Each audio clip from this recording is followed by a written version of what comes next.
يغب عنا السنا أو يزد فينا العنا، من لنا إلا كنرجو ربنا. إن يغب عنا السنا أو يزد فينا العنا، من لنا إلا كنرجو ربنا. في دجانا إننا قد وضعنا حملنا، يا رجانا أنت منجانا وملجانا. الله فلا مضل له ومن يضلل فلا هادي له، واشهد ان لا اله الا الله وحده لا شريك له، واشهد ان محمدا عبده ورسوله صلى الله عليه وعلى اله وصحبه وسلم تسليما كثيرا. Chers frères et sœurs, beaucoup d'entre nous, je ne sais pas, je vois quand même des gens qui ont un certain âge, d'autres plus jeunes, donc je suppose que les plus âgés ont peut-être déjà une descendance, des enfants. Je vois des visages qui sont un peu jeunes, qui ne sont peut-être pas encore mariés. On demande à Allah Azza wa Jal de faciliter à tous ceux dans l'assemblée le mariage, avec une épouse pieuse, et même chose pour les sœurs, de trouver un époux pieux. C'est un sujet pour moi qui est primordial, pour plusieurs raisons. Parce que peut-être j'ai, par l'expérience, tout d'abord, en tant que musulmans, surtout ici vivant en Occident, nous avons un rôle d'ambassadeur. Nous devons donc veiller à véhiculer, à donner, à transmettre une image authentique. Je ne dirais pas la meilleure image, mais une image authentique de l'islam. Parce que l'islam vient avec ce qu'il y a de meilleur. Mais être digne de ce nom musulman par nos paroles, nos actes. Malheureusement, quand on regarde dans ce qu'on va dire la communauté musulmane, dont une majorité bien sûr de membres viennent du Maghreb, on remarque qu'il y a beaucoup de carences au niveau éducatif. Il y a de la carence peut-être partout, même chez les non-musulmans, mais nous, en tant que musulmans, c'est ça, nous avons ce devoir de donner, de véhiculer une image, de transmettre un message. Et comment pouvons-nous transmettre un message si nous éloignons, nous dégoûtons les gens par nos actes, par nos comportements? Et quand je parle ici par nos actes, la plupart de ceux qui vont prendre la relève, c'est jeunes générations. C'est impossible, bien sûr. Tout d'abord, je ne suis pas psychopédagogue ou autre, je n'ai pas de formation, de qualification à ce niveau-là, donc je ne vais pas empiéter sur les plates-bandes des spécialistes proprement dit, donc de psychologie de l'enfant, les spécialistes de la petite enfance ou de la jeunesse. Je n'ai pas ces compétences-là, je n'ai pas étudié le domaine de manière, je dirais, profonde, de manière détaillée, je connais bien sûr des généralités. Donc je ne vais pas m'improviser aujourd'hui psychopédagogue, au risque de dire peut-être des contre-vérités, des bêtises. Je me ferai reprendre par les spécialistes. Ce n'est pas donc ça mon propos aujourd'hui. La seule chose, donc il y a des problématiques qui sont spécifiques et que j'ai relevées parfois par expérience, et des conseils que je vais prodiguer, que j'ai retirés de certains ouvrages, ou quelques-uns aussi qui sont venus par la réflexion ou par l'expérience, comme j'ai dit. Donc la première chose, pour que je clarifie bien, je ne suis pas psychopédagogue et autres. Donc ce que je vais dire là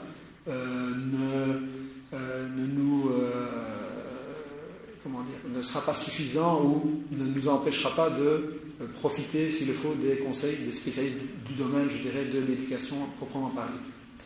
Il y a aussi des problématiques, parce que bon, quand j'ai dit tout à l'heure qu'une majorité, bien sûr, de la communauté musulmane vient donc est originaire du Maghreb, il y a aussi des problématiques qui sont spécifiques, je dirais, à la communauté maghrébine, qui dans sa majorité est musulmane. Encore une fois, n'étant pas moi-même issu de cette communauté, il y a peut-être ici des particularismes ou des choses que je ne serais peut-être pas à même de relever.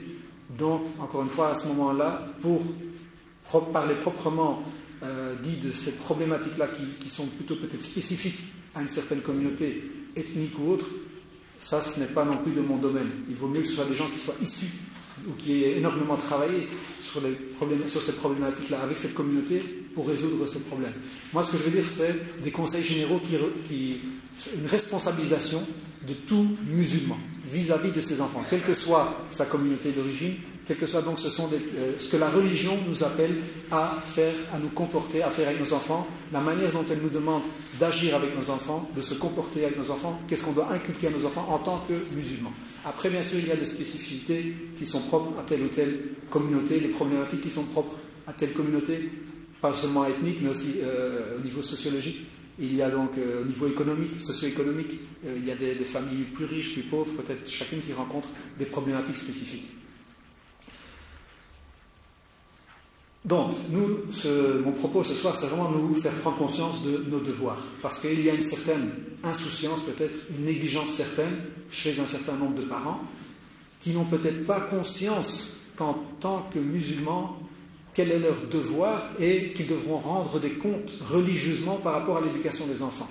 C'est-à-dire que beaucoup de gens ont cette conception un petit peu limitée de la religion, qui dit, moi, je fais mes prières, je jeûne, je fais mon possible au pèlerinage, et il y a toute une série de choses, ils ne se rendent pas compte peut-être que c'est très dangereux pour eux, et qu'ils seront interrogés sur, comme par exemple les enfants, l'éducation des enfants. Alors quand on leur pose la question, ils ne se rendent peut-être pas compte, c'est ça le premier, parce qu'on dit toujours le premier pas vers un remède, c'est de prendre conscience de la maladie. Mais si on leur pose la question, ils ne sont peut-être pas conscients eux-mêmes qu'ils ont un rôle à jouer par rapport aux enfants, religieusement parlant, je parle. Alors ils se disent peut-être, moi mes enfants, qu'est-ce qu'ils ont? Je leur ai donné la meilleure nourriture, je leur donne les vêtements que je peux, selon moi, la meilleure chose, j'ai tout sacrifié pour eux, je travaille 18 heures par jour pour eux, qu'est-ce que tu veux que je fasse de plus?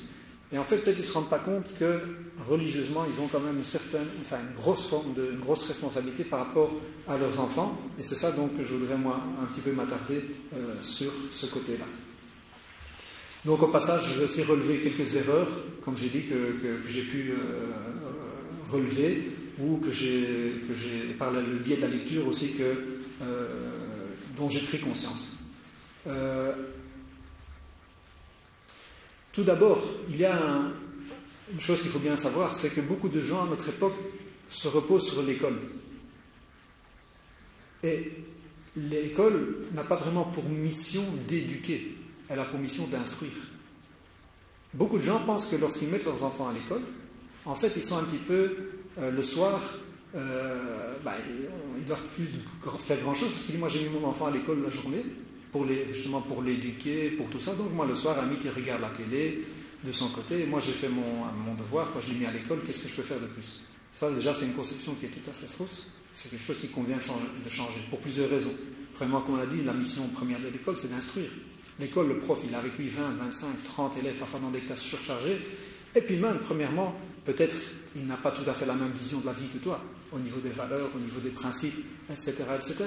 Je parle même dans un pays musulman. Peut-être le prof, il n'a pas toujours la même manière de voir que toi sur certains points, etc. Donc, c'est tes enfants, c'est à toi, lorsqu'ils rentrent le soir, justement, à travailler avec eux. La famille, c'est la première école de l'éducation. C'est l'école de l'éducation, c'est la famille. Ce n'est pas d'autres institutions, ni une ASBL, ni une école de devoir ou autre qui va éduquer nos enfants. C'est vraiment dans la famille qu'on doit inculquer donc les valeurs et les principes. Il y a toujours une remarque que je me suis faite, c'est que de plus en plus, on limite les accès à la profession. Donc maintenant, il faut des accès à la profession pour chaque chose. Maintenant, avant, dès qu'on avait un diplôme de secondaire, on pouvait ouvrir un commerce. Maintenant, il faut un diplôme de gestion. Pour le permis de conduire, les choses deviennent de plus en plus sévères, etc. C'est bien d'un côté. Pourquoi? Parce qu'on a vu qu'il y avait des abus, qu'il y avait du grabuge, où il y avait etc. Donc des gens qui n'étaient pas compétents, puis que les sociétés faisaient faillite, ou bien que des gens faisaient des dégâts en voiture. C'est une bonne chose. Mais si on remarque, la seule chose pour laquelle il ne faut pas de permis, c'est pour devenir parent. Il suffit de se marier, enfin pas pour certains, mais de mettre au monde donc une progéniture.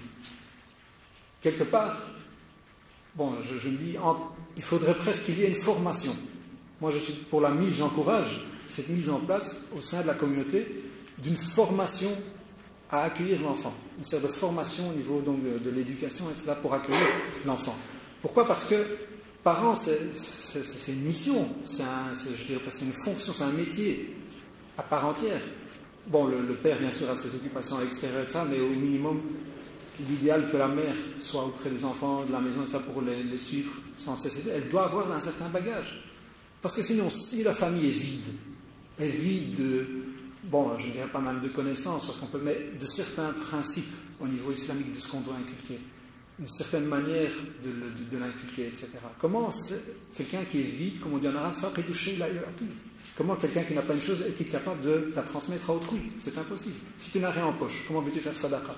Tu ne sais pas faire la même chose pour l'éducation. Si toi-même tu es vide, tu n'as pas un minimum de formation, de conscience de ce que tu dois inculquer à tes enfants, comment veux-tu leur faire passer quelque chose? Donc, comme j'ai dit, moi j'encourage à cette mise en place donc, de ce genre de formation prémaritale, quand les gens vont se marier, et après aussi, par exemple, pour les enfants, de manière, je dirais, répétée. Pourquoi pas mettre en place une fois par an ou 2 fois par an, avec des gens qui sont versés sur le côté religieux, mais aussi le côté, on a la psychopédagogie, etc., des problèmes de l'enfance. Je crois que ça résoudrait énormément de problèmes.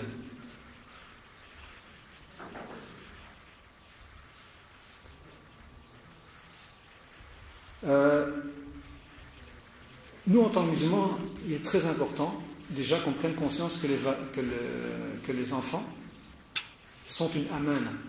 Donc c'est un dépôt entre nos mains. C'est un ni'ama, c'est un bienfait, une grâce d'Allah subhanahu wa ta'ala. Demandez aux gens qui n'arrivent pas à avoir d'enfants, ils donneraient tout ce qu'ils, au niveau matériel, ils donneraient tout ce qu'ils possèdent pour avoir un enfant, pour connaître le bonheur d'être parent. Et vous voyez, vous avez déjà vu des reportages sur les gens qui essayent d'adopter des enfants, etc. Vous voyez tout ce qu'ils sont prêts à subir, ils partent à l'autre bout du monde, ils ont parfois versé je ne sais combien de sommes astronomiques, etc. pour avoir un enfant. Donc c'est une ni'ama, c'est un bienfait de la part d'Allah subhanahu wa ta'ala, celui qui peut avoir un enfant, mais c'est aussi une amana, c'est aussi un dépôt. C'est pas juste quelque chose, un nounours ou une poupée qu'on a, et puis voilà, on lui donne un peu à manger, et comme ça on la laisse grandir comme une plante, peu importe comment, dans quel sens elle est. Non, ce n'est pas ça, c'est une amana. Et cette amana, on devra donc en répondre devant notre Créateur. C'est ce qu'on va voir plus tard dans des textes prophétiques. Comme je dis, beaucoup pensent donc que l'éducation se limite à bien nourrir, bien habiller, les mettre à l'école, et c'est suffisant. On a vu qu'on est bien loin du compte. Également, tous les grands personnages ont été formés par une famille, par des parents, par une mère, par un père. C'est vraiment un moule, une école, un tremplin. C'est là que se forge vraiment la personnalité, et c'est une usine à fabriquer des grandes personnalités. Si bien sûr des grands personnages, si toutes les conditions sont réunies. La famille également, son rôle, c'est justement de passer au tamis un petit peu tout ce que l'enfant apprend, comme on a dit, que ce soit à l'école, ou également que ce soit dans la société, ou parfois ce à quoi il est confronté dans les médias, ou dans la rue. Donc on doit justement s'enquérir, voir un petit peu quelles sont les idées. On remarque parfois l'enfant, il a certaines idées, certaines paroles qui ont changé, il a appris ça à l'école, il a vu quelque chose, donc il faut essayer justement de discuter avec lui, de le corriger, etc. On va voir plus tard l'importance du dialogue et de la discussion. Parce qu'il ne faut pas s'attendre à ce que l'espace public, déjà l'école n'éduque pas, il ne faut pas attendre à ce que la rue ou l'espace public donc éduque. Et ici, il y a peut-être un point un petit peu, c'est que certains parents, aujourd'hui, n'ont peut-être pas assez conscience de ça, du danger parfois de laisser les enfants, comme on dit, à la rue ou dehors, parce que certains s'imaginent qu'il ne fait que jouer. Il lui donne une balle et il dit va jouer dans la rue. Mais le problème, quand il va jouer dans la rue, il est où dans la rue, avec qui? Et les autres, ils ne jouent peut-être pas au ballon, ils jouent avec autre chose. Donc, c'est des dangers. Les parents, parfois, sont un peu naïfs. Ils ne se rendent pas compte de ce qu'il y a dehors. Eux, ils croient, mon fils, qu'est-ce que je lui ai donné un ballon, il va aller jouer au foot. Oui, mais d'accord, et dans le parc ou dans le petit coin foot, là, il y a qui est là? Il n'y a pas que des gens qui sont intéressés par le foot, il y a d'autres qui sont intéressés par d'autres fléaux, d'autres maux. Donc, il faut être aussi conscient de ça. Ne pas être naïf, et ça, parfois, j'ai l'impression que des parents ne prennent pas conscience de ça. eux, ils se disent que voilà, mon fils il est encore jeune, on va le laisser aller jouer au foot, il n'y a pas de mal à ça. Parfois, il faut dire la vérité, c'est pour avoir la paix à la maison. Allez, vas-y, comme on dit, va jouer dehors, comme ça on a un peu la paix. Mais le problème, c'est que quand il est dehors, avec qui il se familiarise, avec qui il lit de l'amitié, qu'est-ce qu'il voit dehors, etc. Peut-être des choses qui sont très préjudiciables pour lui. Et malheureusement, quand on rentre à la maison, il n'y a pas un minimum de contrôle, de discussion avec lui pour voir qu'est-ce qui se passe dans sa personnalité ou dans sa tête. Donc, il y a aussi des parents qui ont démissionné de leur rôle. Il y en a carrément qui ont démissionné, souvent parce qu'ils ont raté le train, ils ont laissé l'enfant glisser sur une mauvaise pente, et puis si certains se rendent compte, il est trop tard, comme on dit, ils ont lâché la corde des mains, et donc après ils démissionnent. Pourquoi? Parce que souvent, au départ, ils n'ont pas fait ce qu'ils devaient faire, et donc après, bien sûr, une fois qu'ils se rendent compte, il est trop tard pour eux de rattraper le tir. Il faut savoir que, c'est vrai qu'on insiste beaucoup sur la bienfaisance envers les parents, qui est certes très importante, mais tout comme les parents ont des droits sur les enfants, également les enfants ont des droits sur les parents. Ça, on a tendance parfois à un petit peu l'ignorer ou à minimiser. Donc on parle souvent de la bienfaisance envers les parents. Mais il y a aussi cette bienfaisance, ces droits qu'ont les enfants envers les parents. Tout comme Allah Azza wa Jalla nous a ordonné la bienfaisance envers les parents, il nous a également ordonné la bienfaisance envers les enfants, la bonté envers les enfants. Et les délaisser, justement, les négliger, c'est considéré, comme on va voir dans le texte, comme une tromperie, une sorte de tricherie, de tromperie et une trahison de ce dépôt.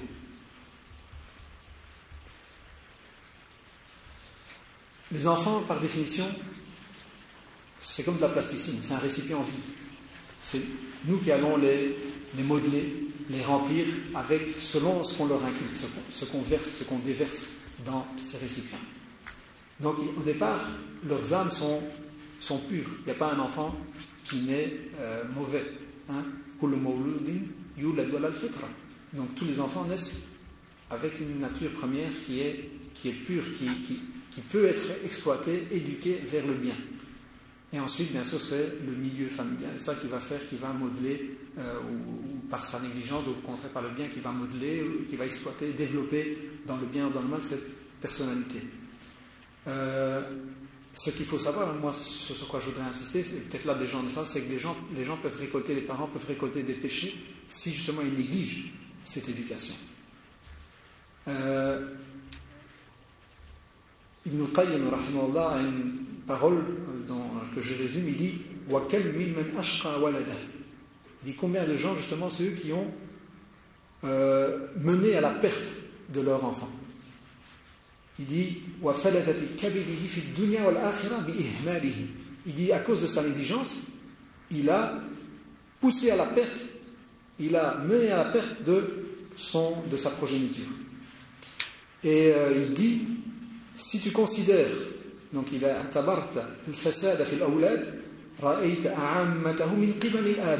il dit, si tu regardes, si tu examines l'état des personnes qui sont corrompues ou mauvaises, la plupart d'entre elles, ce mal leur vient de la mauvaise éducation, leur vient, comme dit, des parents. Si tu regardes, tu retournes à la racine du problème, il dit souvent, ça vient de leur mauvaise éducation et donc de l'échec des parents. Et donc, c'est à nous, à la famille, à pouvoir enseigner ces valeurs, ces principes, à leur permettre de distinguer entre le bien et le mal. Je voudrais attirer l'attention sur quelques textes purement religieux, des références donc coraniques et du hadith, sur l'importance et sur le danger que peuvent représenter donc cette négligence pour les parents. Je parle aussi au niveau de l'au-delà. Allah Azza wa Jal dit Ya ayyuhalladhina amanu qu anfusakum wa ahlikum nara wa quduha an-nas wal hijara. Donc Allah Azza dit oh vous qui avez cru, préservez-vous vous-même ainsi que vos familles d'un feu dont le combustible sont les gens et les pierres, constitués par les gens et les pierres. Donc ici, qu anfusakum wa ahlikum, protégez-vous vous-même ainsi que vos familles. Et comment protéger sa famille contre eux, justement en leur inculquant le bien, en leur inculquant des bonnes manières, en leur inculquant une bonne conception de la vie. C'est ça la manière que nous avons de les protéger du feu. Il n'y a pas une autre manière que celle-là. Le prophète sallallahu alayhi wa sallam dit Ma min abdin yastar'ihi Allahu ra'iyatan yamutu yawma yamutu wa huwa ghashun li ra'iyatihi illa harrama Allahu alayhi al-jannah. Le prophète sallallahu alayhi wa sallam dit il n'y a pas un serviteur à qui Allah a confié une famille, il lui a donné la tutelle d'une famille, et lorsqu'il meurt, il meurt en état, il l'appelle rachun, un tricheur, en état de tricherie. Pourquoi cet état de tricherie? Cet état de tricherie parce qu'il ne leur donne pas, il ne fait pas son possible pour les éduquer, comme il néglige cette amana, ce dépôt, il néglige l'éducation. Donc quelque part, il a piégé sa famille et ses enfants. Ce terme rachun, donc il a piégé. C'est plus que de la simple négligence. Il y a carrément, il piège sa famille. Pourquoi? Peut-être parce qu'il leur fait croire que ce qu'il fait est bon, ou par sa négligence, etc. Mais en tout cas, il ne leur inculque pas ce qu'il a dû, son devoir, ce qu'il devait leur inculquer et leur apprendre. Et donc, on a vu le sort. Allah lui interdit le paradis. Dans un autre hadith que la plupart d'entre vous ont déjà entendu à maintes reprises, le prophète sallallahu alayhi wa sallam dans le hadith Ala kullukum ra'in wa kullukum mas'ulun an ra'iyatihi, donc jusqu'à ce qui nous intéresse, donc le shahid dans le hadith, où le prophète alayhi salatu wa sallam dit wa rajul ra'in ala ahli baytihi, donc l'homme est responsable, littéralement c'est lui qui est à la tête de sa famille, troupeau, à la ahli baytihi, donc de sa famille, des gens de sa demeure. Et il est responsable de sa demeure. Également la femme.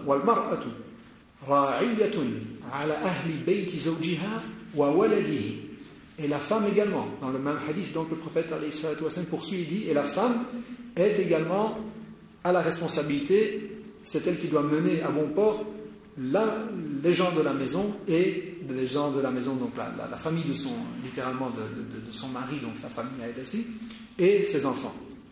Et elle est responsable d'eux. Donc ça c'est un hadith qui engage directement notre responsabilité. Chaque parent musulman est concerné par ce hadith. Ce n'est pas une certaine catégorie de la communauté. Tous les parents musulmans, sans exception sur terre, sont engagés, sont interpellés par ce texte, ce hadith. Le hadith est muttafaqun alayhi, rapporté par al-Bukhari ou Muslim. Omar ibn Abdelaziz a dit une très belle parole où il dit as-salatu min Allah wal-adabu min al-aba. Donc il dit la piété vient d'Allah Azza wa Jal. Par contre, le bon comportement, la bonne éducation est inculquée par les parents. Là, c'est le devoir des parents.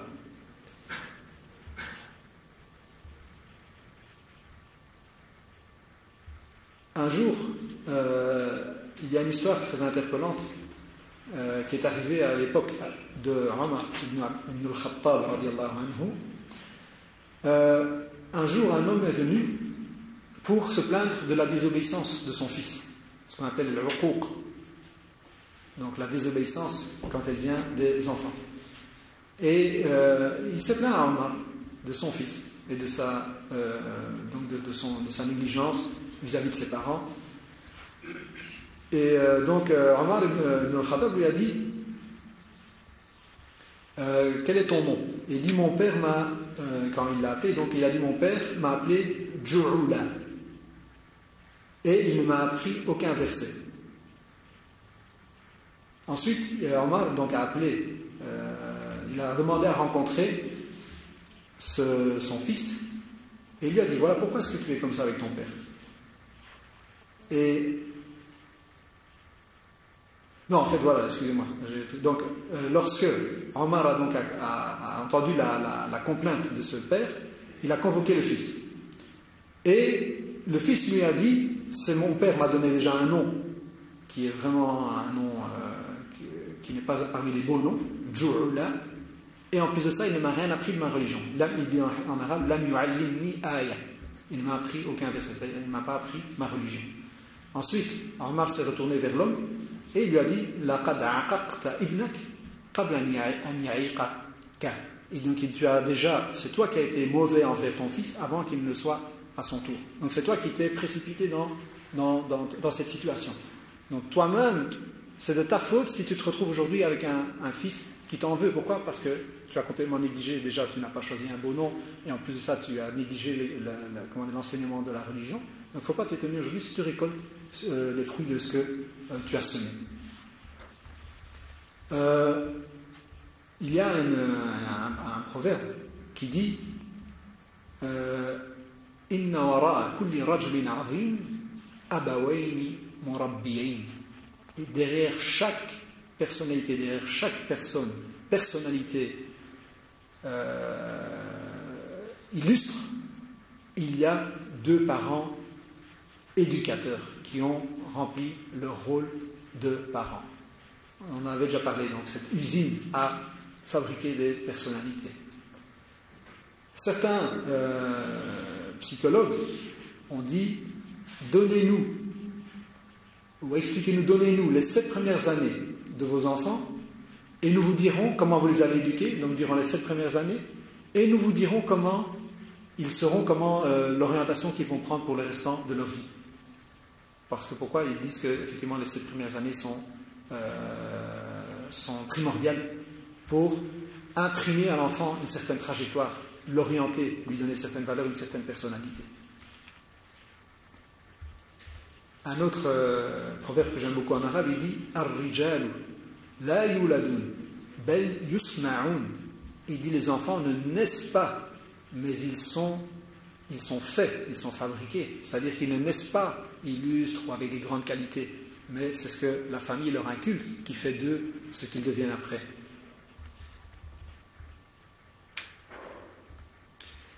Un jour, une autre histoire qui m'a interpellé. Un homme a volé une grosse somme d'argent. Et il a été attrapé, interpellé, arrêté. Et quand on allait appliquer donc la sanction, la sentence sur cet homme, il a demandé à ce qu'on convoque sa mère pour la voir. Bon, ils n'ont pas refusé ce souhait-là, donc ils ont amené sa mère. Et lorsqu'elle est venue, il lui a demandé de s'approcher pour l'embrasser. Et lorsqu'elle s'est approchée de lui, il l'a mordu, très fortement. Il l'a attrapé et il l'a mordu. Alors les gens se sont étonnés, ils ont dit, mais tu appelles ta mère et puis tu la mords. Et regardez sa réponse. Il dit oui. Vous savez pourquoi? Il dit parce que quand j'étais petit, j'ai volé un jour un œuf. Et elle m'a encouragé. Elle m'a dit c'est pas grave, prends-le, c'est bon, on va en profiter, on va le manger. Il dit maintenant, c'est elle en fait qui à l'époque a accepté et quelque part m'a encouragé à couler dans les méfaits. Et donc c'est pour ça que c'est ça qui m'a fait faire ce que vous m'avez vu faire. Donc encore une fois, quelque part, il a dit c'est la faute de ma famille qui ne m'a pas donné, inculqué cette éducation si j'en suis là. Et donc, il est important de rappeler ces textes pour qu'on puisse prendre conscience de notre rôle au niveau religieux. On voit donc, comme on l'a dit, j'ai déjà été confronté moi-même à beaucoup de personnes qui se plaignent de leurs enfants. Mais, en général, bien sûr, il y a toujours des exceptions. Il y a des gens qui ont fait leur possible. Comme on dit, il y a toujours les brebis galeuses. Même dans chaque famille, ça peut exister. Bon, l'hidayah min Allah azza wa jal. Il y a des gens qui peuvent mal tourner malgré que les parents ont fait, on va dire, leur possible. Mais, en règle générale, quand on retourne, on voit comment ça se passe à la maison. On retourne à la source du problème, on remarque qu'il y a une énorme carence et des lacunes au niveau éducationnel. La plupart des parents qui se plaignent de leurs enfants, on remarque, si on retourne vraiment à la racine du problème, que c'est un problème d'éducation, dans la majorité des cas. Même si le problème, c'est qu'eux ne s'en rendent pas toujours compte. Pourquoi? Parce qu'ils sont dans ce concept qu'on a dit que, il dit, moi j'ai tout fait pour mes enfants. Je leur ai toujours offert, je leur ai toujours truc, mais ils n'ont pas pris en compte les autres aspects de l'éducation. Pour eux, l'éducation se limite au matériel. aux vêtements, etc. Au mieux aux études, pour les meilleurs d'entre eux. Donc, l'éducation aussi, c'est un travail continu. C'est un travail de longue haleine, à longue échéance, sur une longue portée. C'est un travail qui est très difficile et très ardu. Pourquoi ? Parce que c'est un travail continuel. C'est pas comme un travail, on va travailler 8 heures, et puis maintenant les enfants, il faut constamment les éduquer, surtout quand ils sont jeunes, quand ils sont petits. Il faut toujours remarquer, il dit une parole qui est par exemple, qui n'est pas ce qui est, recommandé. Il fait par exemple un geste déplacé, on voit qu'il fait certains mouvements, ou il dit certaines choses, ou on voit il a appris certaines choses. Donc il faut constamment, je veux dire, remarquer un petit peu ce que fait l'enfant, ce qu'il dit, ce qu'il a appris, ce qu'il pense, etc. Donc peut-être la fréquentation, si on va le voir. Donc, mais c'est vraiment un travail continu. C'est pas un travail, on peut dire, voilà, moi je vois mon enfant une heure et tout, puis le reste du temps il fait ce qu'il veut, je le laisse à l'abandon, etc. Non, il faut vraiment, c'est un travail de longue haleine. Et c'est vrai que c'est fatigant. C'est pour ça, faire des enfants, c'est facile, je dirais, ça, c'est pas très... Mais le travail de l'éducation qui demande, peut-être c'est un travail sur 15, 20 ans, de manière continue, etc., ça c'est très très très très fatigant. Si on veut le faire convenablement. Éduquer des enfants, moi je suis persuadé, c'est très très fatigant, très contraignant. Si on veut le faire comme il faut, bien sûr, si on veut faire les choses dans les règles de l'art. Bien sûr, si on les laisse, je dirais, pousser un petit peu à la n'importe comment, ça c'est pas très compliqué. Il suffit, comme on a dit, de les nourrir, les vêtements, et bon voilà, le reste... on laisse ça un petit peu chavirer le bateau. Mais pour éduquer les enfants, moi je trouve que c'est un travail qui est en tout cas éreintant et qui demande, c'est un travail qu'on a dit, à plein temps.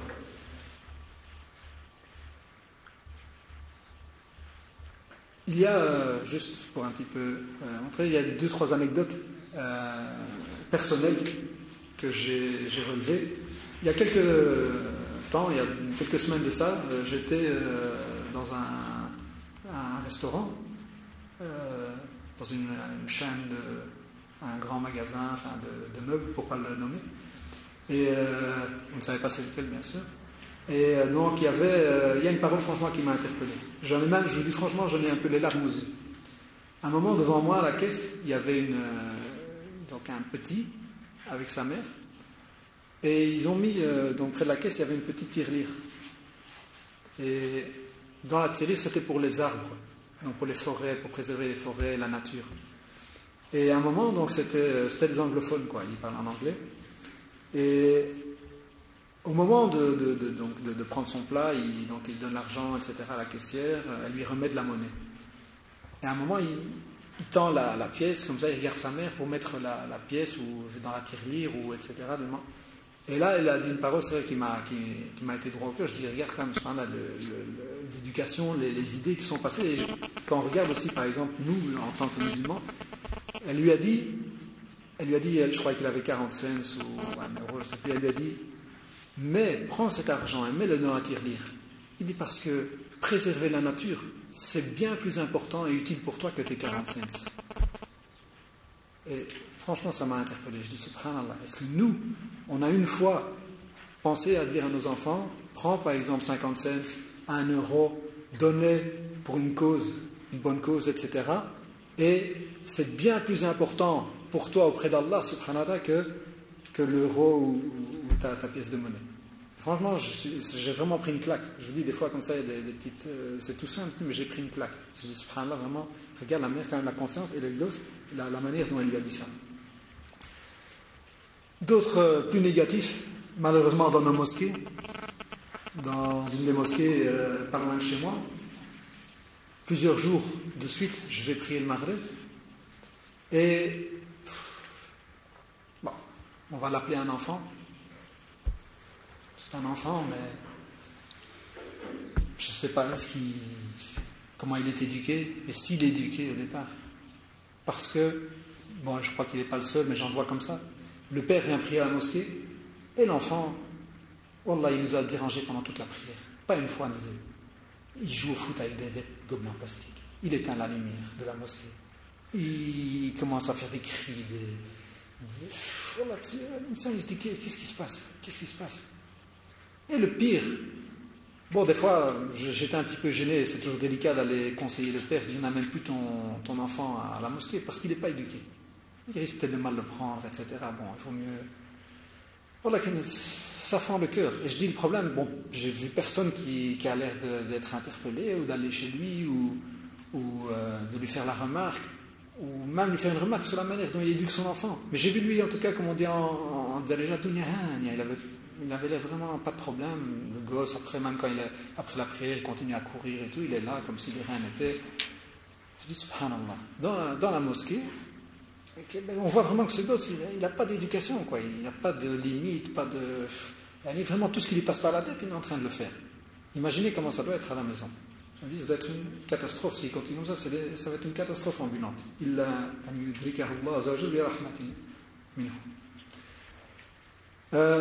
Quelques conseils que je voudrais donner aussi concernant l'éducation des enfants, c'est que personne n'est à l'abri de l'erreur.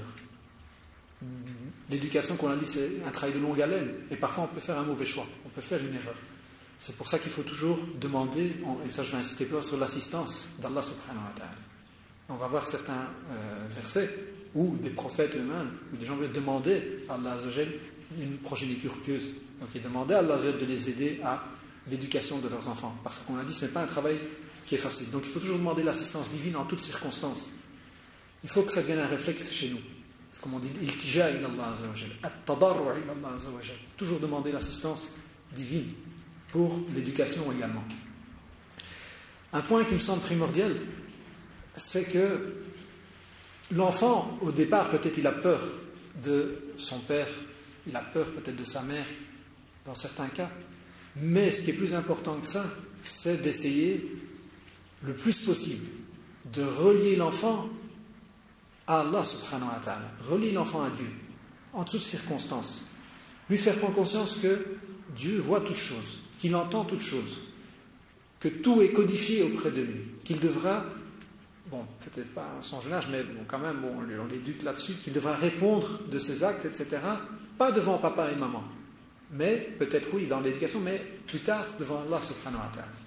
Et ça, c'est important. Pourquoi ? Parce que la fille, par exemple, on a eu des cas comme ça, on a entendu des cas comme ça, bon, des filles qui sont obligées, on va dire, de mettre le voile, mais une fois qu'elles sont éloignées de la maison, on prend le chat, on le met dans le sac. Pourquoi ? Qu'est-ce qui la pousse ? Justement, c'est la peur des parents, la peur du père ou la peur de quelqu'un la voit, etc. Bon, la peur des gens. Mais, quelque part, je suis sûr que cette fille n'a pas pris conscience du côté religieux, du côté donc de l'adoration de cette pratique. Et même chose pour les gars, que ce soit pour la prière, que ce soit pour le jeûne par exemple.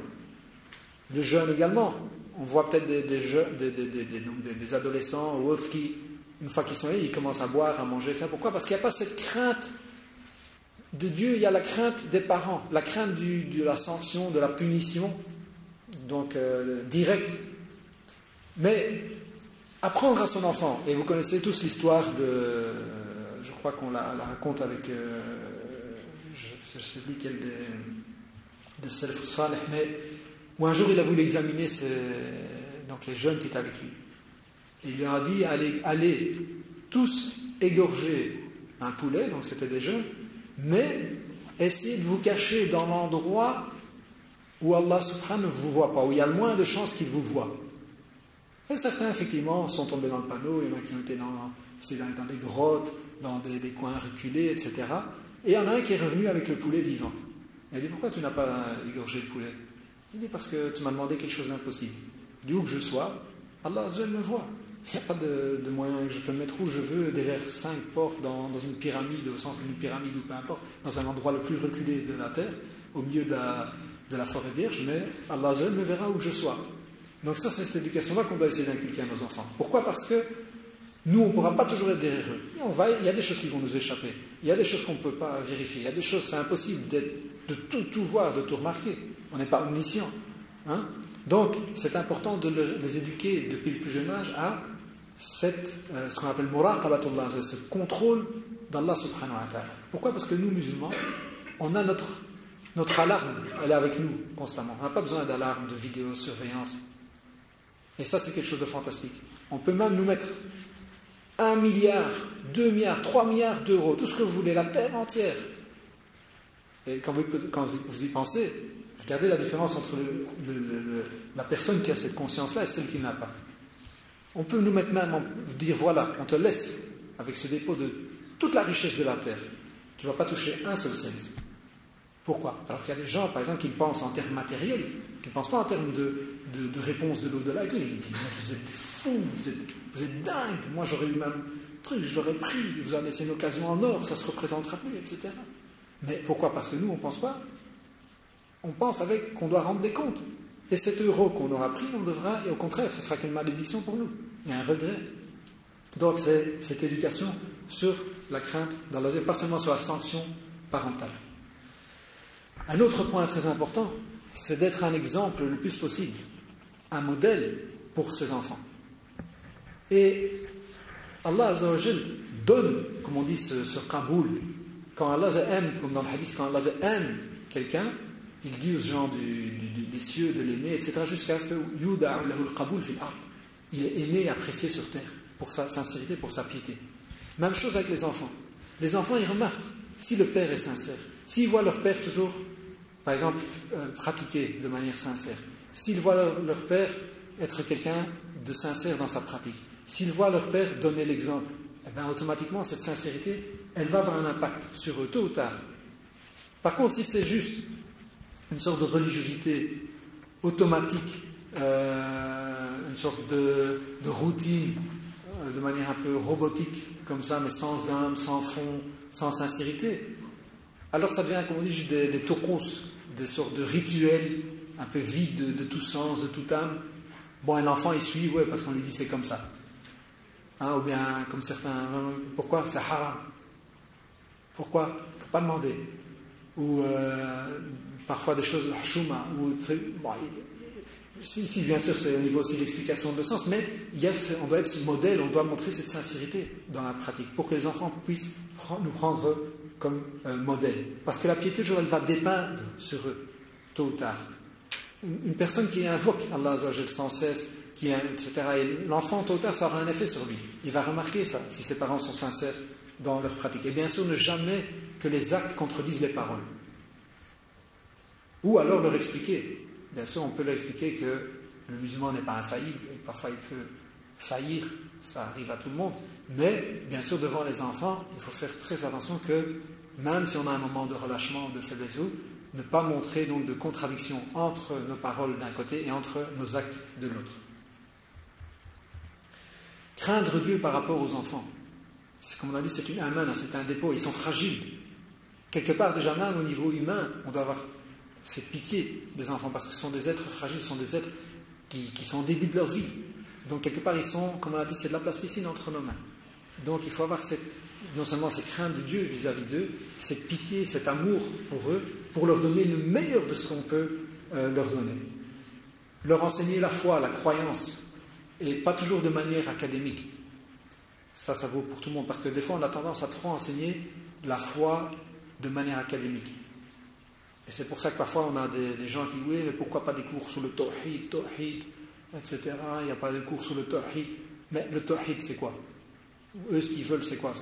On va enseigner le tawhid, voilà, 1, 2, 3, une catégorie, 2 catégories. Oui, ça a sa place dans certains cours. Je ne dis pas que ça a son importance, etc.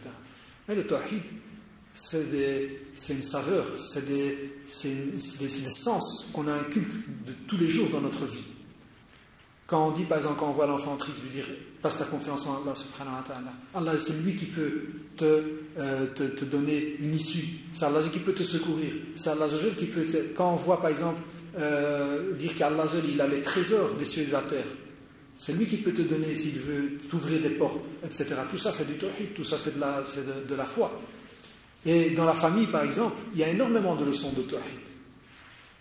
Parce que, quand vous remarquez, dans les parents divorcés, des parents musulmans qui divorcent, par rapport à la garde des enfants, etc., il y a beaucoup de leçons dans le tawhid. Parce que la plupart, ici, il n'y a plus d'islam qui tienne. On essaie de se venger, tu ne verras pas tes enfants, le moins possible, sauf si le juge dit que c'est samedi, dimanche, une fois toutes les 2 semaines, alors que, par exemple, en tant que parent musulman, même divorcé, tu as le droit de voir tes enfants. Aucun des parents ne peut empêcher l'autre de voir ses enfants. Quand il le désire, bien sûr, avec un arrangement préalable, mais ce n'est pas une question un jour, toutes les 2 semaines ou 2 jours.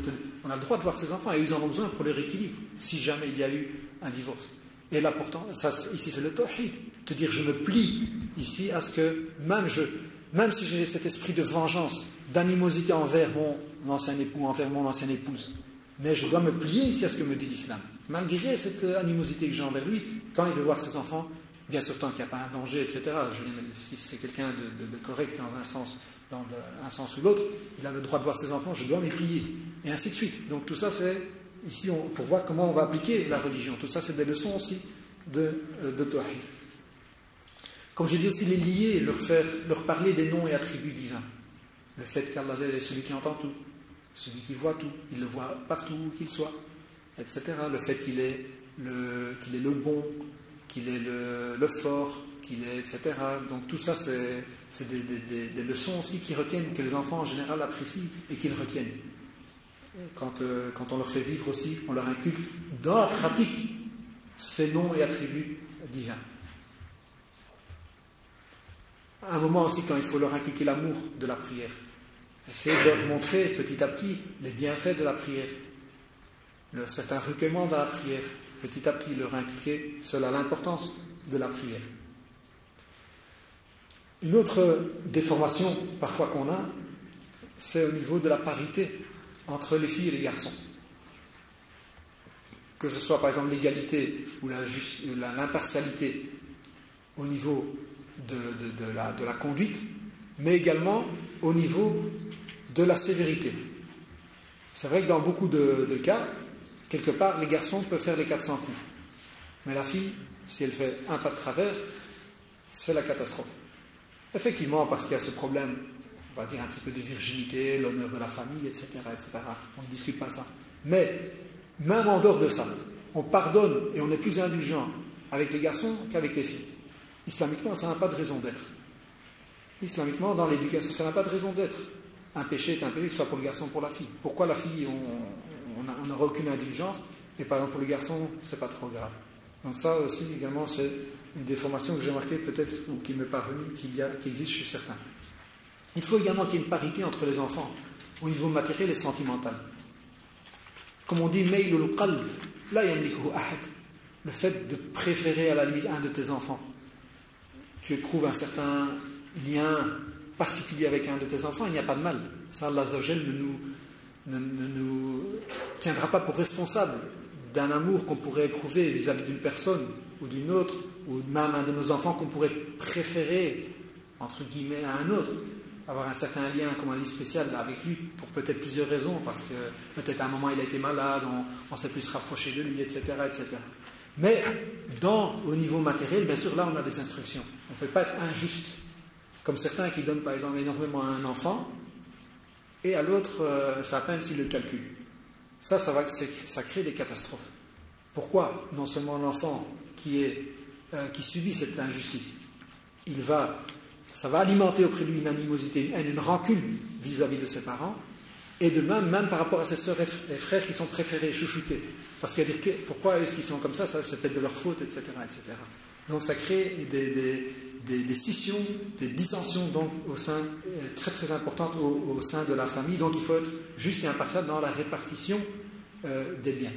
Et vous connaissez le hadith où un homme est venu trouver le prophète sallallahu alayhi wa sallam en disant, voilà, je voudrais que tu sois témoin d'un cadeau que je vais faire à mon fils. Et il lui a dit, est-ce que tu donnes ça à tous tes enfants?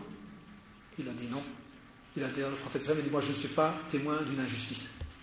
Je ne peux pas être témoin d'une injustice. Donc il dit, donne ça à tous tes enfants, ou mais que un seul tu lui donnes un tel cadeau ou tel seul, et aux autres tu les laisses sans rien. Ça, islamiquement, ce n'est pas acceptable.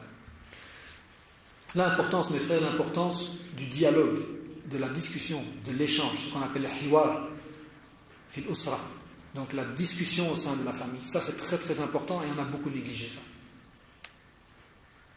Comme on va le voir après, il y a différents types de familles.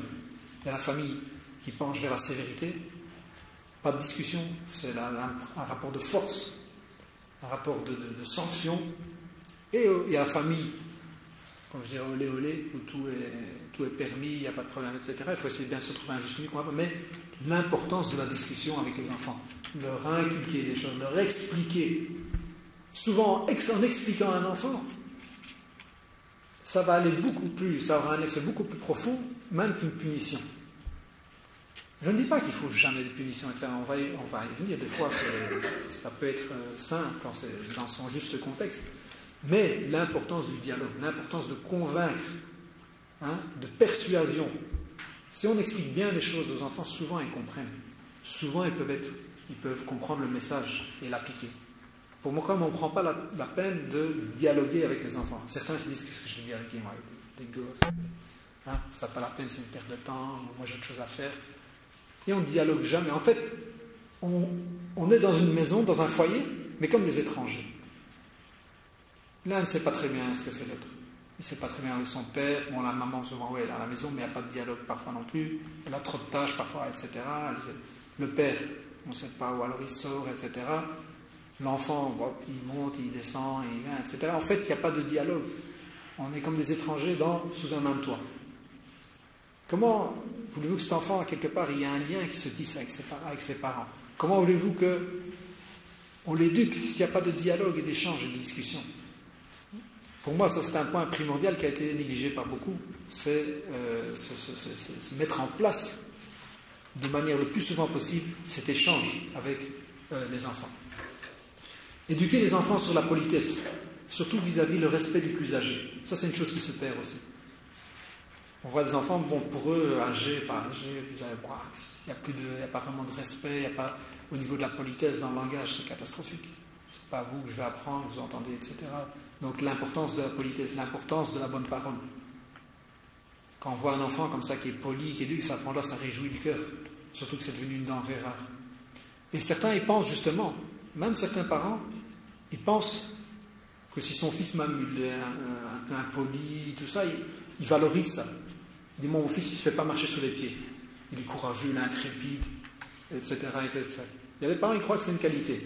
Mais ils confondent. Il y a une différence entre courage, ne pas éduquer les enfants sur la lâcheté, à être lâche, etc., mais à être vulgaire, à ne respecter rien et personne. Il y a une immense différence et un fossé entre les deux notions. Il y en a par exemple qui répondent à tout le monde, ou ils interpellent des gens qui ont âgé, etc. Ah, toi, pourquoi tu... etc. Sans aucune politesse, sans aucune retenue.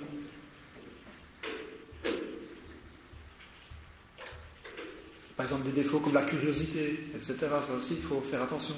Certains enfants sont très curieux. Même la première fois de sa vie qu'il voit quelqu'un, un étranger, il rentre chez lui à la maison. Ah, pourquoi toi tu as ça? Pourquoi il y a comme ça? C'est une curiosité abusive. Le fait, également, certains enfants, au contraire, sont pourri gâtés. On leur satisfait tous leurs caprices. Et ces enfants-là, souvent, au niveau de l'éducation, c'est une catastrophe. Par exemple, je remarque beaucoup de parents qui tombent dans ce piège, les pleurs, et les supplices, etc. Par exemple, quand ils vont faire des courses, vous connaissez ce truc, en général, bon, l'enfant, bien sûr, il essaye au départ. Maman, je veux ça. Non, pas aujourd'hui. Et ça commence, un concerto. Alors la mère, souvent, bon, elle n'a pas envie de le regard des gens, vous savez comment ça, les gens regardent, etc. Allez, c'est bon, prends. Alors, c'est catastrophique. Parce que le gosse, il n'est pas bête, ils sont très intelligents. S'il voit que ça marche, à chaque fois, qu'est-ce qu'il va faire? Il va perpétuer et répéter le même geste. C'est la base c'est tout être humain intelligent, lorsqu'il voit que quelque chose rapporte quelque chose, il va réitérer le geste. C'est tout à fait logique. Donc, ici, il faut les éduquer à refuser. Même quitte, il va pleurer une fois. Il va pleurer 2 fois. Il va pleurer 3 fois, et l'inverse marche aussi. Si ça ne lui rapporte rien, il ne va pas continuer à pleurer indéfiniment. À un moment, il va dire, moi j'en ai assez de pleurer. Je ne vais pas continuer comme ça. De toute façon, ça ne me rapporte rien. Je vais garder mes larmes, mais je ne vais pas continuer. Donc, ici, l'amour, comme on dit envers les enfants, il ne faut pas confondre amour et le fait de, comme on dit, faire les 4 volontés de l'enfant. De rendre capricieux, pourri gâté. Ce n'est pas ça l'amour. L'amour, ça peut être justement parfois de refuser. L'amour, ça peut être parfois de... Et ça, subhanallah, c'est important dans la vie. C'est que parfois, les sentiments peuvent être mauvais conseillers. Les sentiments envers quelqu'un qu'on aime, parfois, peuvent être mauvais conseillers. Pourquoi? Parce que des fois on sait que là, ce qu'il faudrait faire c'est ça, mais les sentiments s'en mêlent, alors qu'est-ce qu'on fait? Bon, c'est pas grave, on va faire, alors qu'on sait bien que c'est pas la bonne solution. Normalement, il y a des moments où il faut être catégorique et dire non, par exemple, ça c'est pas bon. Mais les sentiments, parfois, comme on dit, peuvent être trompeurs. Et bien sûr, un enfant qui est trop gâté, trop choyé, etc., souvent aussi, il n'est pas prêt à affronter la vie. Parce que dans la vie, il y a des difficultés, il va être confronté à des choses comme ça. Donc, quelqu'un qui est toujours surprotégé, super, pourri gâté, etc., il n'est pas prêt généralement à se confronter. Lorsqu'il est lâché et il doit aller dans la vraie vie, il a des difficultés. Également, ce qui est important, c'est leur inculquer par rapport à l'argent, la valeur de l'argent. Dire que l'argent qu'on gagne honnêtement, etc., ça a une valeur. Ce n'est pas quelque chose qui pousse sur les arbres ou qui est qui vient comme ça, qui tombe du ciel. Leur inculquer la valeur de l'argent. Et que quand on leur donne, par exemple, un cadeau ou un peu d'argent, etc., leur inculquer la valeur. Également, leur inculquer avec cet argent ce qu'ils peuvent en faire au niveau de la générosité, du partage, etc., comme on a vu tout à l'heure. Se dire que parfois l'argent, ce n'est pas uniquement pour m'acheter ce que moi je veux. L'argent, ça peut être aussi pour aider les autres, pour partager avec les autres. Tout ce qui est bien sûr, ça c'est tout ce qui est les jeux vidéo, etc. Beaucoup de parents aussi se résignent à donner le jeu de vidéo. Pourquoi? Parce qu'on a la paix. Vas-y. Enfin, je suis dépassé, moi, je suis encore les PlayStation, je suis sûr que je suis dépassé, il y en a d'autres qui ont des modèles, de nouveaux modèles, etc. Mais bon, et tous ces genres de jeux vidéo, etc., c'est vrai qu'on a la paix. On met l'enfant devant, pendant 2, 3, 4, 5 heures, peut-être même 6 heures toute la journée, il ne va pas bouger. Mais le problème, qu'est-ce qu'il en récolte? Enfin, des enfants survoltés, qui voient des images de violence à longueur de journée, ou autres, ou ils n'ont rien appris. Au pire, donc au meilleur des cas, ils n'auront rien appris, ils auront perdu leur temps complètement. Parce que le jeu, il ne t'apprend pas. Il ne t'apprend pas ni au niveau religieux, ni au niveau, on va dire, science utile, il ne t'apprend rien du tout. Contrairement à un livre où tu apprends au moins un peu de vocabulaire, tu apprends, etc. Même si le contenu, au moins tu apprends du vocabulaire, tu apprends quelque chose. Hein?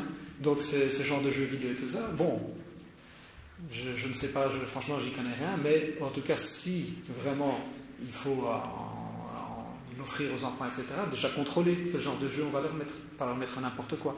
Et aussi avec un certain laps de temps. Et voilà, de tel jour, par exemple, de telle heure à telle heure, tu peux jouer, mais pas tous les jours. Des programmes, par exemple, télévision, certains dessins animés, etc. aussi, on dit par exemple, tel jour, tu peux regarder. Hein? Et avec toujours un certain, bon, par exemple, si on sait que c'est une chaîne en général qui donne des choses assez... bon, en langue arabe, il y a quelques chaînes, ça va, il y a des dessins animés assez innocents, etc., style El Barahim, etc. Bon, on leur dit tel jour, par exemple, tu peux regarder, mais pas tous les jours. Ils passent toute sa journée devant la télévision. Ça, c'est pas non plus une éducation, surtout si c'est pour avoir la paix. La bonne humeur, blaguer avec ses enfants, rigoler, etc. Le prophète alayhi salam nous a montré l'exemple. Donc quand il y avait un jeune qui s'appelait le prophète lui a donné Abu Umayr, donc cette kunya, et un jour il avait un petit oiseau qui est mort. Le prophète quand il l'a trouvé, il l'a trouvé triste, dans un état de tristesse. Pourquoi? Parce que son oiseau est mort. Et là il a commencé à lui dire cette parole un peu pour le réconforter. Il a dit Ya Aba Umayr, ma fa'ala an-Nurayr, parce que cet oiseau, je ne sais plus si c'était son surnom, il s'appelait Nurayr. Ya Aba Umayr, ma fa'ala an-Nurayr. Il a dit à Abu Umayr, qu'est-ce qu'a fait le Nurayr? Bon, il est mort, il est décédé, mais c'est une parole comme ça, donc pour le réconforter. Et il n'y a pas de problème, au contraire. C'est pour l'enfant, etc., de rigoler avec lui. Les enfants aiment ça. Quand on rigole avec lui, quand on blague lui, bien sûr, dans les limites, etc. C'est très important aussi pour l'équilibre. Comme j'ai dit donc tout à l'heure, il y a plusieurs types de familles. Il y a une famille où ce qui l'emporte, c'est la sévérité, la dureté, les menaces, les coups, la coercition, les sanctions, même peut-être voir les châtiments, etc. Ça, bien sûr aussi, ça ne donne pas une éducation productive. Il y a une deuxième famille tout à fait à l'inverse, à l'opposé, où tout est permis, les moindres caprices sont satisfaits, il n'y a pas de limite, tout ça pour le bien de l'enfant, pour lui donner tout ce qu'il veut, etc. Et la famille, bien sûr, à laquelle on doit essayer d'aspirer, c'est celle de ce qu'on considère être un juste milieu, entre d'une part la raison, donc qui est représentée un peu par la sévérité haute, et les sentiments, qui sont d'autres opposés, donc un juste milieu entre les deux, un juste milieu entre le sérieux et l'affection, Et donc, on doit essayer de tendre vers ce juste milieu. Conseiller, orienter, discuter, la douceur, c'est ça la base, c'est ça la règle de base. Mais de temps en temps, bien sûr, comme on l'a dit, de temps en temps, parfois il y a un besoin dans les limites d'une punition, d'une sanction. Ça peut arriver que des fois, on doit en arriver là, si on a expliqué plusieurs fois à l'enfant, etc. En cas d'extrême, de force majeure, un recours extrême, d'en arriver parfois là. Mais comme on va voir, il y a beaucoup d'autres moyens d'arriver à ce but. En les privant parfois de certaines choses qu'ils aiment. Comme on a dit tout à l'heure, si tel jour il peut jouer, tu dis, ben voilà, si tu ne fais pas ça, ben tel jour, tu ne joueras pas.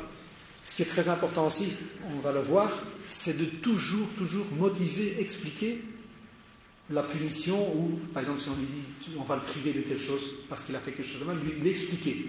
Pour que l'enfant prenne bien compte. Voilà, il dit, moi je ne voudrais pas, mon but c'est de te rendre heureux, je ne veux pas te priver ou te punir, mais je t'avais prévenu, je t'avais dit de ne pas faire ça, je t'avais prévenu plusieurs fois, tu as quand même voulu le faire, regarde maintenant ce que tu as récolté avec tes propres mains. C'est ta faute, c'est toi qui t'es mis dans cette situation, c'est pas moi qui suis méchant. Pour qu'il comprenne bien qu'effectivement, et en général, si on explique à l'enfant, il va reconnaître quelque part, peut-être même s'il ne va pas dire c'est tort, il va dire oui, mon père ou ma mère, elle est juste. C'est vrai qu'il m'avait prévenu plusieurs fois, et j'ai voulu qu'en faire qu'à ma tête, je leur ai désobéi, et donc, quelque part, c'est juste que je sois sanctionné, que je n'ai pas ce que je veux, etc. Pourquoi? Parce que c'est de ma faute. Donc ça c'est important, mais expliquer, motiver. Parce que si on n'explique pas, on ne motive pas, des fois peut-être ils ne savent pas faire la page, ils vont se dire, oh, regarde, ils sont méchants, pourquoi ils me font ça? Ils me privent de choses, etc. Donc leur expliquer le pourquoi, le motif de si punition il y a. Bien sûr, ce qu'il faut tout à fait proscrire, comme on l'a dit, c'est une sévérité abusive. Et surtout pour des détails, parfois vraiment des choses qui ne valent pas la peine. Il ne faut pas, comme on va le voir aussi, agrandir et amplifier. 6 minutes. Tu ne m'as pas habitué à ça. Hein? Bon, donc la sévérité abusive aussi est à proscrire. Là, donc je vais faire alors je vais mentionner, Inch'Allah, quelques points en m'arrêtant peut-être un peu plus sur les principaux. L'importance aussi des histoires pour les enfants. Les histoires où il y a des morales. Ça, c'est très important aussi. Des histoires, bien sûr, des prophètes, l'histoire des illustres personnages de l'islam, ou même, parfois même une morale, même ça n'a pas une islamique en tant que telle, mais une morale qui est positive et que l'enfant peut... Pourquoi souvent, quand ça fait passer par une morale, un conte par des animaux, etc., l'enfant, parfois, emmagasine mieux à son âge. Il retient mieux parce qu'il y a des personnages, etc. Donc ça, c'est important aussi. Je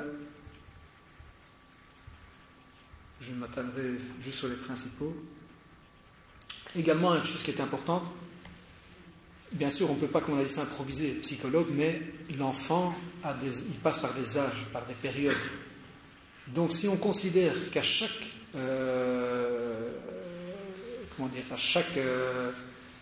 étape de son âge, il faut lui donner le même type d'éducation et toujours répondre de la même manière, ça c'est faux ici. Donc, parce que c'est comme l'enfant, donc il passe par plusieurs âges, l'enfance et puis l'adolescence, etc. Donc, quelque part, parfois, il faut adapter. Nous-mêmes, on doit se renseigner pour adapter, quelque part, notre éducation par rapport aux enfants selon ce qu'on a dit, le marahil, les étapes par lesquelles ils passent. Ça ici, bien sûr, il faut pas nécessairement un spécialiste en psychologie, mais en tant que musulman, on doit toujours être un petit peu psychologue, c'est-à-dire lire un petit peu les besoins, les étapes par lesquelles passent les enfants et s'adapter au cas par cas. Donc ce n'est pas toujours non plus tous les enfants sont les mêmes. Même dans une même fratrie, entre frères, sœurs, il y a des cas différents. Il y en a qui sont plus calmes, dociles de nature. Il y en a qui sont un peu plus rebelles. Il y en a, c'est pas pour ça qu'ils sont nécessairement plus mauvais, non. Mais donc il faut essayer ici d'être un peu fin psychologue et de s'adapter un petit peu aux situations et aussi donc que ce soit à l'âge ou à la personnalité de l'enfant. Ce qui est important aussi, c'est de leur faire sentir qu'on a confiance en eux. De temps en temps, par exemple, leur confier des petites responsabilités. Pour qu'ils apprennent aussi à être des enfants responsables. Bien sûr, à la mesure de leurs moyens et de leur âge. Mais leur confier des petites choses. Par exemple, acheter un petit truc ou rendre un service, ça les valorise aussi. Ça valorise beaucoup l'enfant. C'est très important que l'enfant sente qu'il a une valeur auprès de ses parents, qu'il est responsable, etc. Ça lui donne une très très grande confiance en lui pour le reste de sa vie.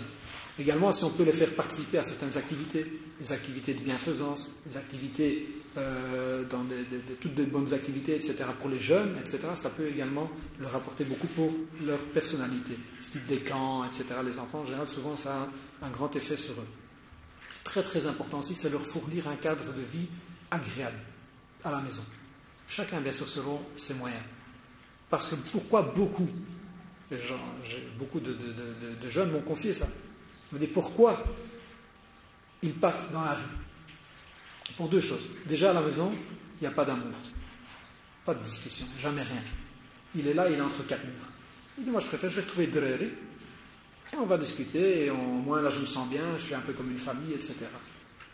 Et également, pourquoi? Parce qu'il ne se sent pas bien, il va rester dans sa chambre, il n'y a rien. Qu'est-ce qu'il va faire? Regarder quatre murs, toute la journée. Quand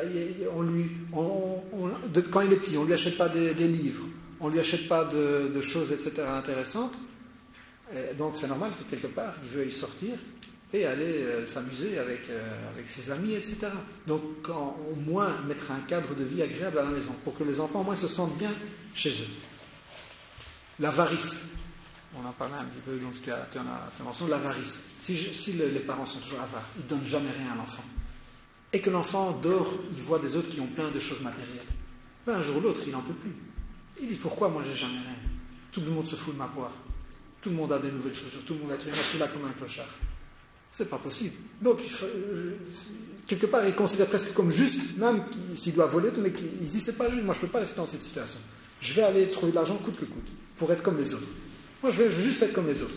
Donc, bien sûr, c'est pas qu'on dit que les parents doivent répondre à tout, leur acheter une paire d'Air Max tous les mois, et ça, c'est loin de là qu'on dit, mais bon, il faut ne pas être avare et leur donner, répondre quand même à certains de leurs besoins pour que l'enfant n'ait pas cette tentation d'aller chercher de l'argent ailleurs, surtout.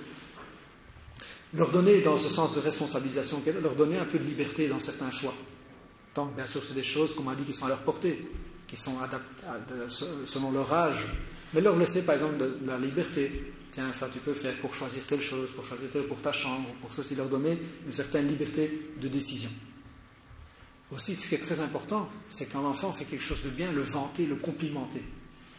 Ça, également, quand il fait quelque chose de bien, il dit très très bien mon fils, je suis très content de toi, je suis très fier de toi. Franchement, ce que tu as fait là, tu m'as épaté, etc. Même en exagérant un petit peu. Pourquoi? Parce que, encore une fois, ça a un impact immense auprès de l'enfant.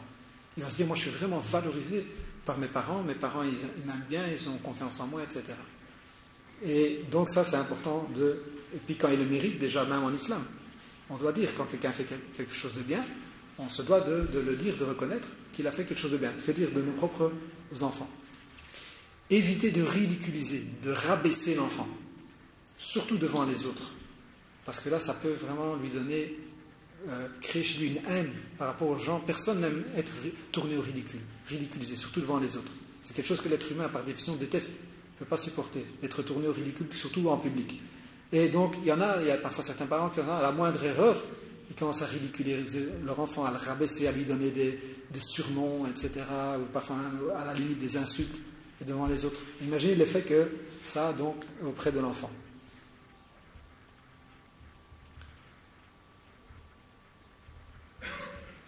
Une chose très très très importante aussi, c'est éviter les disputes conjugales, surtout devant les enfants. Tous les couples passent, la majorité des couples, on va dire, passent par des problèmes, par des prises on va dire, certaines querelles, certains bien sûr les règlent différemment, il y a parfois des disputes plus ou moins fortes, etc. Mais toujours en privé. Toujours attendre que les enfants ne soient pas là. Mais s'il y a quelque chose à discuter entre le père et la mère, pas devant les enfants. Ça, c'est catastrophique. Pourquoi? Parce que l'enfant, vraiment, il n'a pas à entendre ça, et en même temps, il s'y voit déjà la mésentente, la dispute, surtout fréquente comme ça entre ses parents, ça a un effet très très profond sur son âme. Que dire des pères, par exemple, qui battent leur mère, etc., surtout devant les enfants, et des choses comme ça, c'est vraiment catastrophique pour l'évolution de l'enfant.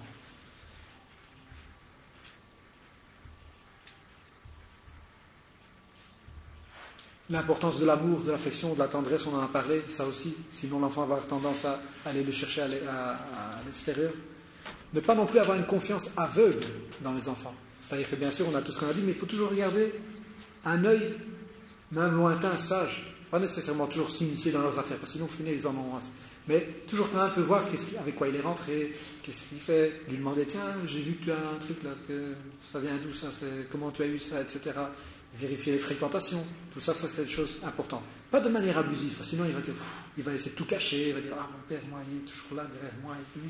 Non, mais être, comme on l'a dit, de manière un peu sage, voir un petit peu qu'est-ce qui se passe, donc pour vérifier, surtout au niveau des fréquentations, etc.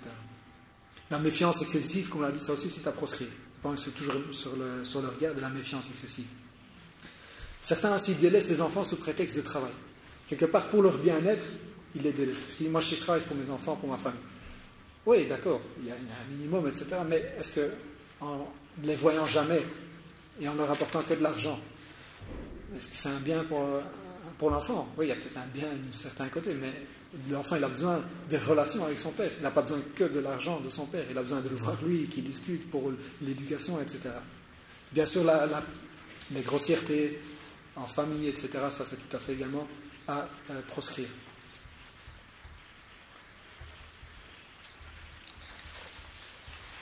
Également, ce qu'il faut éviter, c'est de toujours, si l'enfant commet une faute, on va dire même un jour, il a commis une faute assez grave, par exemple, il a menti ou il a volé quelque chose, etc., éviter de toujours revenir à la charge, de le détruire chaque fois avec ça. Certains, le menteur, toi, t'es le voleur, il l'appelle le voleur, etc. Ça aussi, c'est catastrophique, parce que même si l'enfant, quelque part, il se rend compte de ce qu'il a fait mal, et il veut qu'on lui donne une seconde chance, il veut se repentir, partir sur de bonnes bases, il se dit, de toute façon, moi, pour finir, il va peut-être y croire. Il va dire, moi, je suis un menteur, moi, je suis un voleur, donc à quoi bon je vais continuer dans ce chemin-là, parce que de toute façon, même ma famille me rabaisse, maintenant, ils me considèrent, il n'y a plus d'espoir, pour eux, je suis catalogué comme voleur et tout, donc pourquoi encore essayer de me corriger? Donc, ça peut venir, ça va comme lui coller à la peau. Également, l'importance de l'école qu'on choisit, également du quartier où on vit. Si on voit qu'un quartier, il y a beaucoup de mauvaise fréquentation pour les enfants, c'est un sacrifice, essaye autant que possible de changer, d'aller dans un quartier qui est plus adapté, plus sain pour tes enfants. Ne pas coopérer avec les enseignants. Maintenant, on entend beaucoup d'enseignants qui se plaignent des parents. Les parents, quand ils vont devant son enfant, ils les rabaissent. Bande d'incapables, bande de ceci, etc. Ça, c'est catastrophique aussi, parce que après, ça devient un enfant roi. Qu'est-ce qu'il va encore écouter l'instituteur quand il lui dit quelque chose, même le disciplinaire? Si le père, déjà, quand il va, il l'insulte, il le dénigre, il le rabaisse, c'est catastrophique. Après, lui, l'instituteur n'a plus aucune autorité, aucune crédibilité devant l'enfant. Combien de temps il me reste? 30 secondes. Tu n'as pas dû gaspiller. Inch'Allah, bon, je suis environ à la moitié, enfin un peu plus de la moitié. Donc, pourquoi pas, c'est pas un stratagème, c'est pour faire une deuxième partie, en deux parties.